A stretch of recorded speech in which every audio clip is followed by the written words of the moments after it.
A couple nights ago, I saw the weirdest thing. It was about 1 in the morning. I wasn't sleepy at all. It couldn't have been a dream because I was nowhere tired. Hoping to wind down, I went to the family room and turned on the TV. We have a DVR box through Verizon. Everyone in the family picks a few shows they like of to record.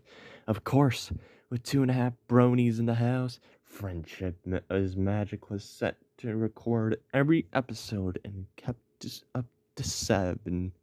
I scrolled through to see the ones we hadn't recorded and picked up the ones on the very bottom. Unwatched. Dragon Shy. Dragon Shy is one of my favorites. The teaser, however, was not Dragon Shy. Not even close. I'm used to the TV guide saying one episode is airing, but it was actually switched out at the last minute. But this was something else. It wasn't any episode I recognized, and you believe me when I say I've watched them all. It wasn't too surreal, though. It was Twilight Sparkle pacing around her room, listing all the things she had to do that day. Return a book, visit Fluttershy, yada yada yada. Then she said, "Spike, are you getting this?" And it showed Spike's bed, but instead of him, it was a cute little Spike-looking rag doll with button eyes and a polka dot patch in the seat. It looked absolutely adorable. Twilight laughs, and we go to the opening. To further confuse matters, the opening music was the enhanced Season 2 song, but there was no train or anything. It had the video of Season 1 opening.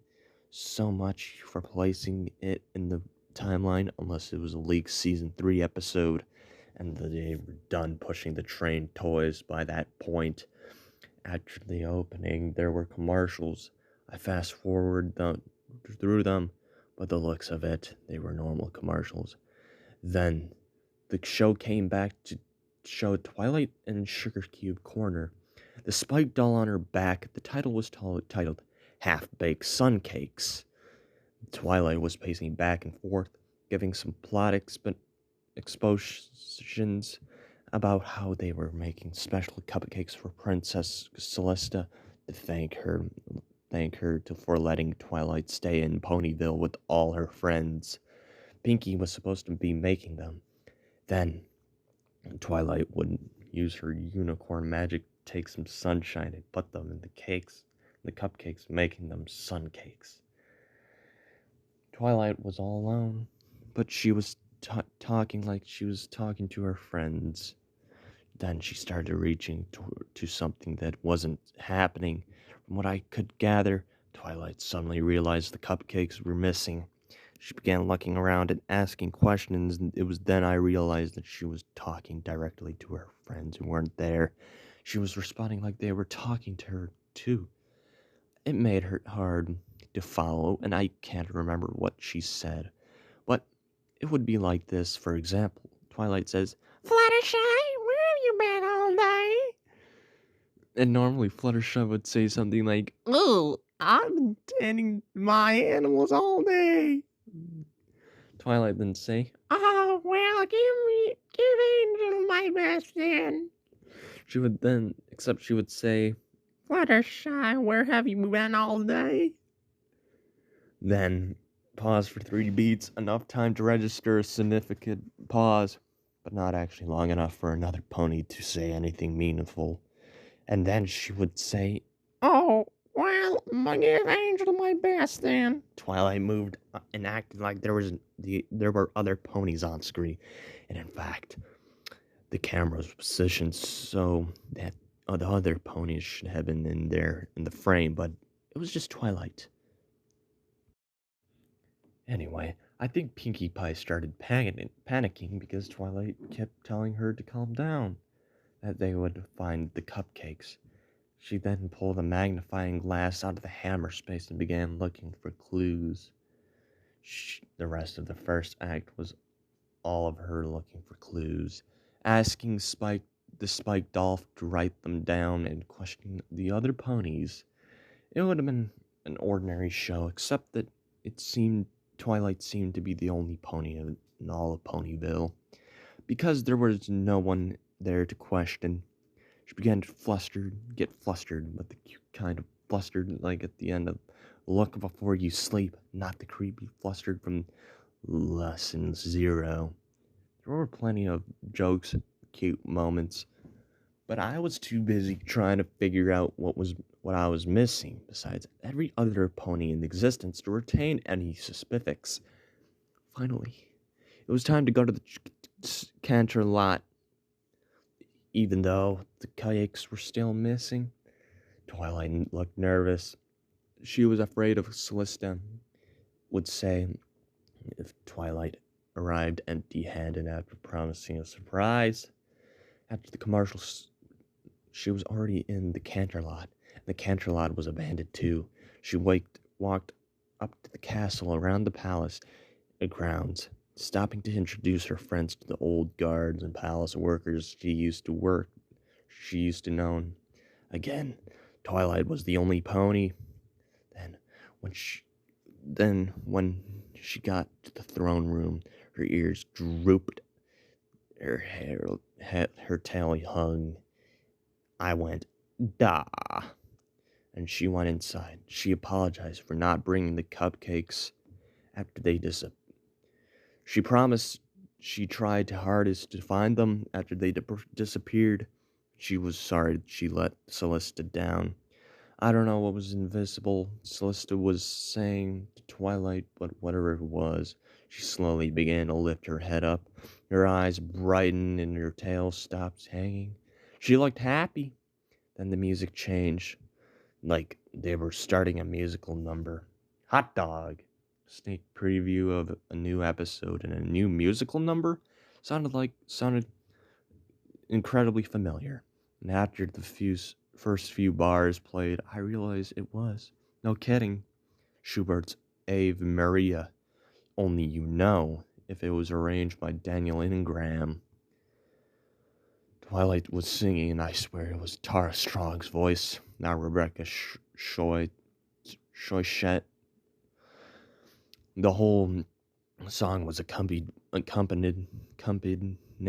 by some of the most beautiful imagery I've ever seen animated in a flash. It panned over the valleys colored with the wildfires, up mountains blowing up wind, and the cave belching smoke, down to the ocean's waves that, when they were broke on a shore, they made a faint rainbow appear. The words were completely different, and all I can remember was what I jotted down. Ave Maria, birder of the sun. Sun? Question mark, question mark, question mark. Beauty of the of all our nights and sunless days. Question mark, question mark, question mark, question mark. Ave Maria, heaven's bride. When it was over, we faded back to Twilight at Sugar Cube Corner. She was laughing, and I gathered that she was just found the cupcakes. She explained, Mrs. Cakes has taken them out of the oven and turned it off. Then Mr. Cakes flustered with all the works, and they're all new twins. Thought they needed to go in, so they had been sitting in the oven from time over this whole time. Twilight laughed, saying it was a good thing that the oven wasn't hot. It looked like a gas range, and she flickered the switch on the stove, and it didn't light, but she acted like it did. Then came the letter. Dear Princess Celesta, something. Good friends help you. Because when more people help you, everyone's share of work adds up to less than it would have been alone. And a good friend understands when the things don't always go the way you expected. And this struck me as sweet that she was calling Princess Celesta a friend. Did you get that all? Did you get all that, Spike? She asked the Spike doll. It was sort of a flopped off her back, and she laughed. Then the creepiest goddamn thing ever happened. She stopped, and her face had this look of a complete heartbreak. It was like when Pinkie Pie thought of her friends didn't want to come to our party. It was like your face the first time you finished My Little Dashie. She sat down, a look of despair, and ultimate sadness in her eyes. Now watering, sad stock music played in the background. The camera pulled back, showing her sitting in an empty sugar cube corner, then fades out to outside, still pulling back to the show of all of empty Ponyville into the clouds. Then, My Little Pony! The credits started and startled the crap right out of me. There was an ad of pound puppies, some commercials, the first minute of family game night, then the recording was over. I was so confused and weirded out that I didn't even want to think about it. I just flipped channels until I found Will and Grace or something that I knew it was behaving it was like supposed to, and watched that channels until I fell asleep on the couch. The next morning I woke up. I went to the DVR and tried to watch the episode again, only to realize that it was a sinking stomach. I forgot to mark it save until I delete, and this morning's showing on Cutie Pox had finished, had pushed it off the DVR. It's gone. Well, no worries, right? The Brony community is notorious for catching every single episode and going over them with a fine-tooth comb. I was sure since the episode aired. Plenty of people uploaded it to YouTube, discussed it, and ad nausea, and would come to the conclusion that it made a lot more sense than I thought I saw, but I found nothing. A Google search for this episode's title turns up to nothing relevant. No one marked it on the Wikipedia as being an unconfirmed title of the upcoming episode. No mention it on Equestria Daily. No screen caps on My Little Bronies. No spin-off or over-analysis fanfic on femfiction.net. No conversation about every little detail on any forum ever. It's like no one else saw the episode. All I have are the Ave Maria notes. Someone had to know what I'm talking about, though. Did anyone see this episode? Somebody has to have seen the episode. Does it sound familiar to everyone? Seriously, I'm getting weirded out over here. Why was Twilight the last pony in Squisteria?